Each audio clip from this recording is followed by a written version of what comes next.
जय श्री कृष्णा। राधे राधे। हर हर महादेव। स्वागत है आपका हमारे चैनल सुविचार संग्रह में। मार्गशीर्ष संकष्टी चतुर्थी, जिसे अघन संकष्टी चतुर्थी भी कहते हैं, इस दिन भगवान गणेश जी की पूजा की जाती है और व्रत रखा जाता है। पौराणिक मान्यताओं में बताया गया है कि माता सीता को खोजने से पहले हनुमान जी ने भी यह व्रत किया था। इस व्रत के प्रभाव से वह बड़ी आसानी से सागर पार करके लंका में माता सीता तक पहुंच गए थे। आइए आपको बताते हैं इस साल यह व्रत कब है, इसके शुभ मुहूर्त एवं पौराणिक व्रत कथा के बारे में, जिसको सुनने मात्र से आपकी पूजा संपूर्ण मानी जाएगी। मार्गशीर्ष संकष्टी गणेश चतुर्थी इस साल 18 नवंबर 2024 सोमवार को है। मार्गशीर्ष संकष्टी गणेश चतुर्थी चंद्रोदय का समय 18 नवंबर 2024 सोमवार को रात्रि के 7:41 पर है। इसका प्रारंभ 18 नवंबर 2024 सोमवार को शाम 6:55 से है। इसका समापन 19 नवंबर 2024 मंगलवार को शाम 5:28 तक है। मार्गशीर्ष संकष्टी गणेश चतुर्थी व्रत कथा।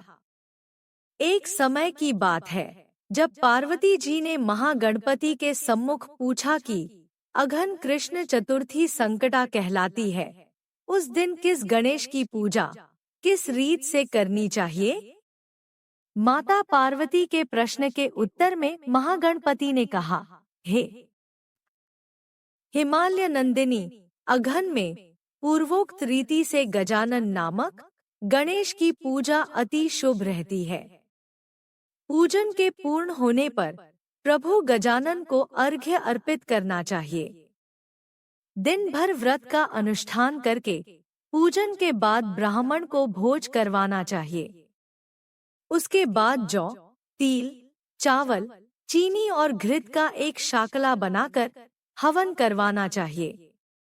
इस हवन के माध्यम से यजमान अपने शत्रु को वशीभूत कर सकता है। इस कथन को सार्थकता प्रदान करने हेतु एक प्राचीन इतिहास में तुम्हें सुनता हूँ। यह त्रेता युग की बात है, जहाँ दशरथ नामक एक परम प्रतापी राजा हुए थे। राजा दशरथ को आखेट अति प्रिय था। एक बार आखेट की खोज में राजा ने श्रवण कुमार नामक एक ब्राह्मण कुमार पर शब्दभेदी बाण चलाकर उसकी हत्या कर दी थी, जिसके परिणाम स्वरूप उस ब्राह्मण कुमार के अंधे माता पिता ने राजा को मरते समय एक कठोर शाप दिया। जिस प्रकार हम आज पुत्र शोक में तड़प तड़प कर अपने प्राण त्याग रहे हैं, उसी प्रकार एक समय तू भी पुत्र शोक में अपने प्राण त्यागेगा। राजा को मिले इस श्राप के चलते वो बड़े चिंतित हुए।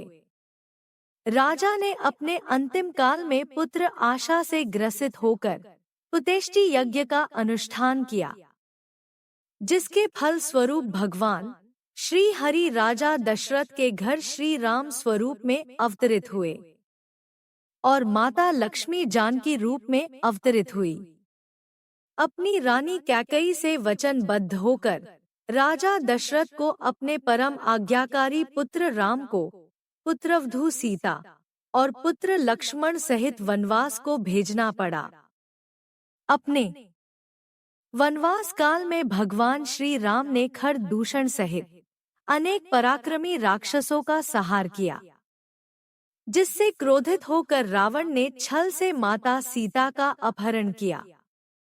अपनी भार्या सीता से बिछड़कर उनकी खोज में भगवान श्री राम अपने अनुज लक्ष्मण सहित पंचवटी को त्याग कर दक्षिण की ओर प्रस्थान कर गए। वहीं आगे जाके वो ऋषिमुख पर्वत आ पहुँचे और वनराज सुग्रीव से मित्रता की। वहीं उन्हें हनुमान जैसा परम भक्त और सखा भी मिला। सीता माता की खोज करने हेतु पृथ्वी की सभी वानर प्रजाति को एकत्रित किया गया और अलग अलग टुकड़ी में बांटा गया। दक्षिण की ओर हनुमान और अंगद जैसे परमवीर वानरों की टुकड़ी को भेजा गया। चलते चलते वो समुद्र तट तक आ पहुँचे, लेकिन अब उन्हें आगे का मार्ग दिखाई नहीं दे रहा था, जिससे हताश होकर टुकड़ी नायक अंगद वही अपनी वानर सेना के साथ आमरण उपवास पर बैठ गए। जिसे देख वहीं बैठा एक विशालकाय गिद्ध मुस्कुराने लगा। तब सभी ने अपने मन की व्यथा व्यक्त की। व्यथा में इस गिद्ध को अपने भाई जटायु का नाम सुनाई दिया और फिर वो भातृ प्रेम वश अपना परिचय देते हुए कहने लगा, हे वानरों, आप कौन हो और आप मेरे भाई जटायु का नाम क्यों स्मरण कर रहे हो? तब वानर सेना नायक अंगद ने उन्हें सारी वार्ता स्पष्ट की। तब उस गिद्ध ने कहा, हे परमवीर वानरों, मेरा नाम संपाति है। जटायु मेरा अनुज है।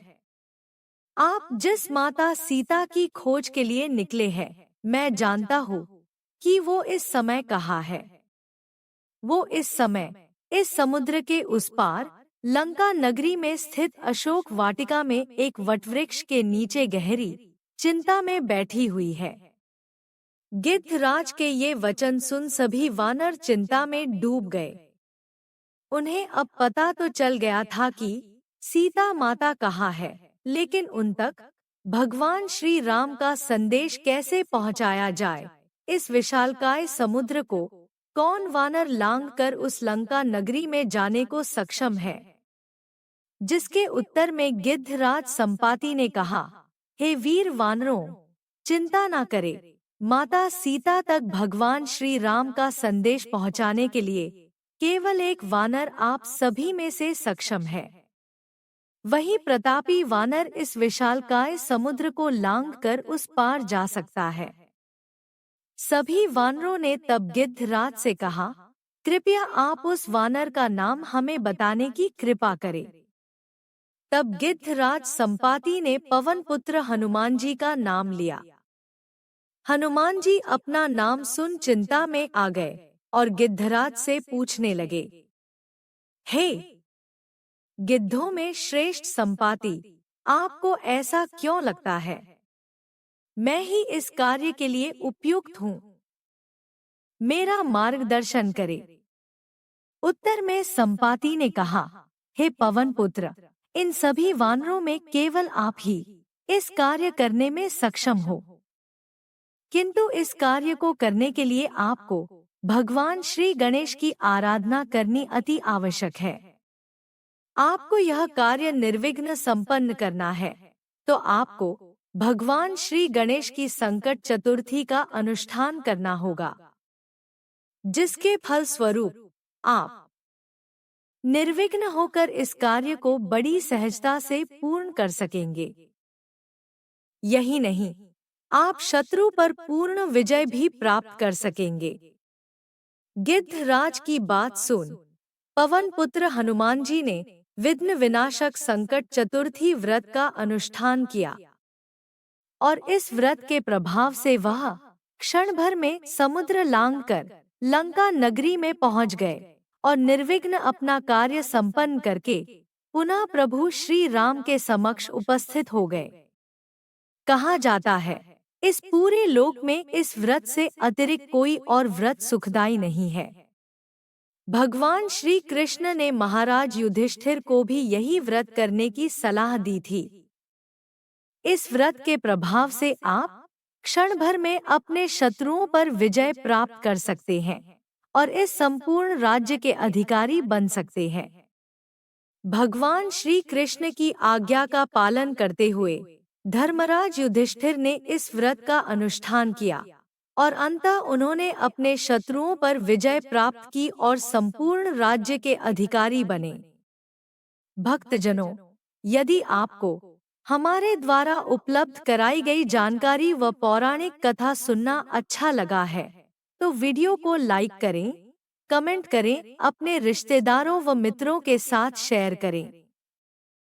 हमारे चैनल सुविचार संग्रह को सब्सक्राइब करें, बेल आइकन को दबाएं ताकि हमारे हर नए वीडियो की अपडेट आप तक पहुंचती रहे। धन्यवाद।